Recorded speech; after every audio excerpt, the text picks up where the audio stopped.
네, 부산국제영화제에서 일본 영화하고 이란 영화를 비롯한 서아시아 영화를 맡고 있는 남동철 프로그래머입니다. 올해 아시아 영화인상 수상자로 저희가 구로사와 기요시 감독님을 선정을 했는데요. 구로사와 기요시 감독은 여러분 너무나 잘 아실 거라고 생각을 합니다. 그런데 올해 특히 새로운 영화를 2편이나 제작을 하셨어요.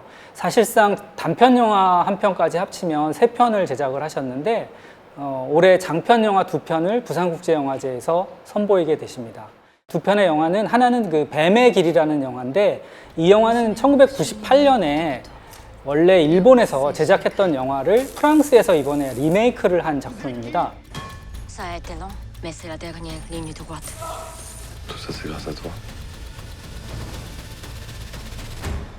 그리고 또 하나의 작품은 클라우드라는 영화입니다. 이 클라우드라는 영화는 수다 마사키가 주연을 맡았고, 영화를 보시면 이 영화가 어디로 흘러갈지 너무나 예측 불허의 작품이고, 마치 옛날 굉장히 강렬한 서부 영화를 본 것 같은 그런 느낌도 받으실 수 있는 그런 영화가 아닐까 싶습니다. 그래서 구로사와 기요시 감독님을 이번에 모시고 이 2편의 영화를 상영을 하게 되는데요. 올해 가장 주목할 만한 프로그램 중 하나가 아닐까 싶습니다.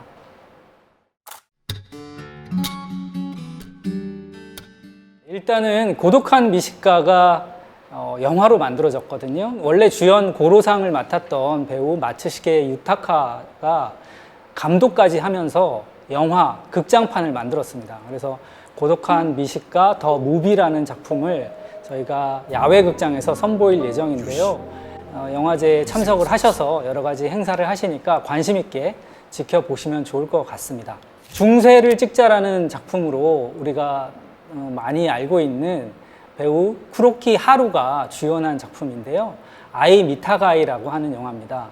쿠로키 하루가 가지고 있는 다양한 매력이 있지만 정말 연기를 잘하는 배우구나, 우리에게 참 쉽게 다가오고 공감을 자아내는 배우구나라는 느낌을 주는 그런 작품이어서 눈여겨보시면 좋을 것 같습니다. 아이 미타가이라는 영화였고요. 일본 배우들 중에 이제 아리무라 카스미하고 사카구치 겐타로가 나온 OTT 시리즈가 있어요. 제목은 이별 그 뒤에도라고 되어 있고요. 아리무라 카스미는 꽃다발 같은 사랑을 했다 같은 영화로 잘 알려진 배우고, 또 사카구치 겐타로는 남은 인생 10년이라든가 여러 가지 작품들이 있는데, 두 배우가 굉장히 호흡이 잘 맞는 연기를 보여주는 드라마라고 할 수 있습니다. 또 하나의 작품은 나미비아의 사막이라는 영화인데요. 이 영화는 가와이 유미라는 배우가 주연을 맡은 영화입니다. 가와이 유미 배우의 모든 것을 다 던져 넣은 그런 영화다라고 말씀드릴 수 있을 것 같습니다. 띵보동.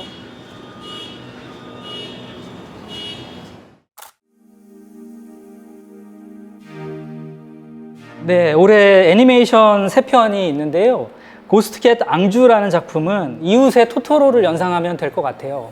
토토로 대신에 이제 고양이, 불멸의 고양이가 나온다고 생각하시면 되는데, 이 영화는 이제 절에 맡겨진 소녀하고 죽지 않는 고양이 앙주가 모험을 하는 그런 이야기를 담고 있고요. 애니메이션으로는 좀 드물게 올해 칸 감독 주간에 초청되기도 했고, 린다로 유명한 야마시타 노부히로 감독이 공동 연출자로 이름을 올린 작품이기도 합니다. 굉장히 귀엽고 또 감동이 있는 영화이기 때문에 많은 분들이 좋아하지 않을까라고 생각합니다. 또 하나의 애니메이션은 야마다 나오코의 너의 색이라는 작품입니다. 야마다 나오코 감독은 소리의 형태, 리즈와 파랑새 같은 전작들로 팬들을 많이 모으고 있는 그런 애니메이션 감독인데요. 이번에도 그 전에 만들었던 영화들의 팀과 같이 영화를 만들었고요. 수채화 같은 그런 그림톤, 이런 것들이 굉장히 인상적인 작품입니다. 또 하나의 작품은 알사탕인데요. 알사탕은 그림책 작가로 유명하신 백희나 작가의 원작을 애니메이션으로 만들었어요. 알사탕이라는 원작을 보셨으면 알겠지만 백희나 작가 자신이 사실 애니메이션을 전공을 하셨던 분이고, 거의 애니메이션이라고 해도 좋을 만한 그림책을 만들고 있거든요. 그래서 그 그림책이 살아 움직이고 있는 거를 확인하실 수 있는 그런 작품입니다.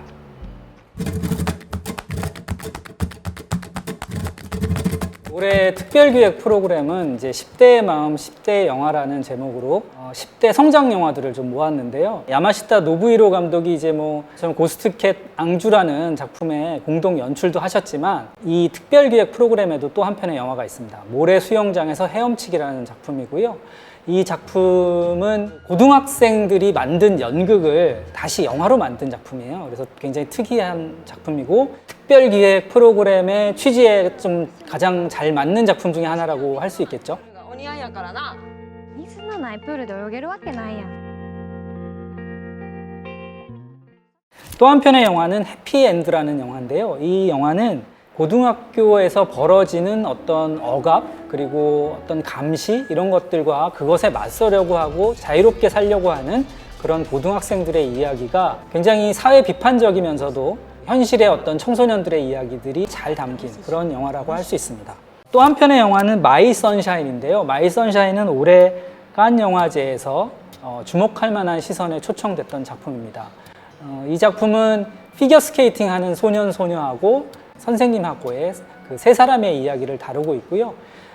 굉장히 따뜻하면서도 또 한편으로는 굉장히 가슴 아픈 이야기입니다. 그래서 마이 선샤인도 올해 화제작 중에 하나가 되지 않을까라고 생각을 합니다.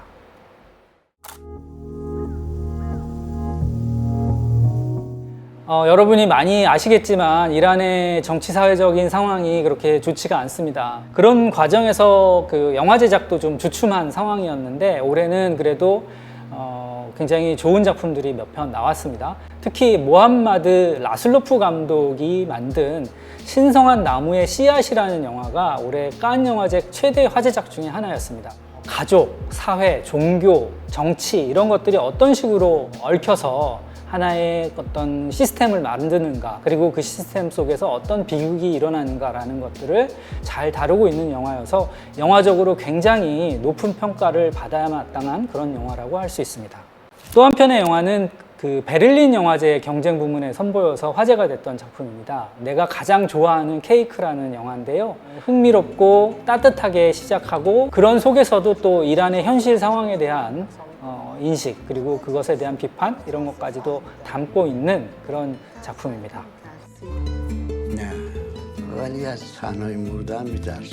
올해 그리고 베니스 영화제에 초청된 작품이 있는데요. 이 영화는 증인이라는 영화입니다. 권력에 굴복하지 않는 어떤 노년 여성의 이야기를 다루고 있고요. 노년 여성의 삶 그리고 노년 여성을 굉장히 매력적으로 그리고 있어서 그런 점에서 눈에 띄는 영화라고 할 수 있습니다.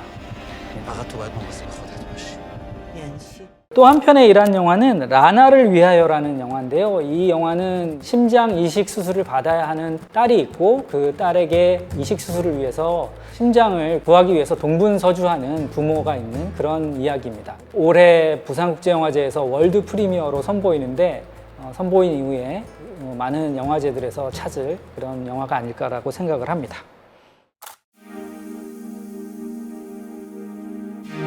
올해 또 뉴커런치에 선정된 작품 중에 눈여겨보실 작품 중에 하나가 중국의 감독님 중에 두지에라는 감독이 만든 첫 번째 장편 극영화가 이번에 선정이 됐어요. 코코넛 나무의 높이라는 영화인데 사실 중국에서 굉장히 잘 나가는 상업영화 촬영 감독이셨는데 일본에서 영화를 새로 공부하시고 또 영화 연출을 해서 이번에 감독으로 작품을 완성을 한 겁니다. 굉장히 인상적인 그런 영화였다라고 말씀드릴 수 있을 것 같습니다. 뉴커런치에 선정된 또 다른 일본 영화가 가네코의 영치품 매점이라는 영화가 있는데요. 이 영화는 그 한 남자가 어떻게 이제 스스로를 구원하는가에 관한 이야기이기도 하고요. 굉장히 정교한 화술과 그 배우들의 뛰어난 연기가 돋보이는 그런 작품입니다.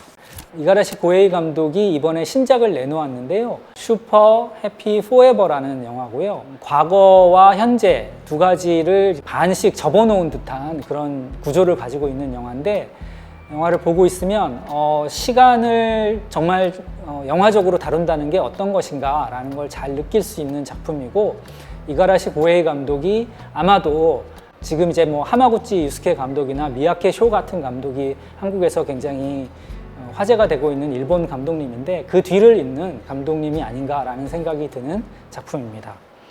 또 하나의 작품은 그 여성 감독인 이시바시 유호 감독의 세 번째 영화인데요. 나 홀로 여행하기라는 영화입니다. 이 영화 역시도 과거와 현재를 왔다 갔다 하면서 첫사랑의 어떤 기억하고 그것을 잃었을 때 그 상실감 이런 것들을 잘 대비해주고 있는 그런 작품이어서 굉장히 깔끔하고 예쁘고 그리고 또 여운이 굉장히 깊은 그런 영화라고 말씀드릴 수 있습니다.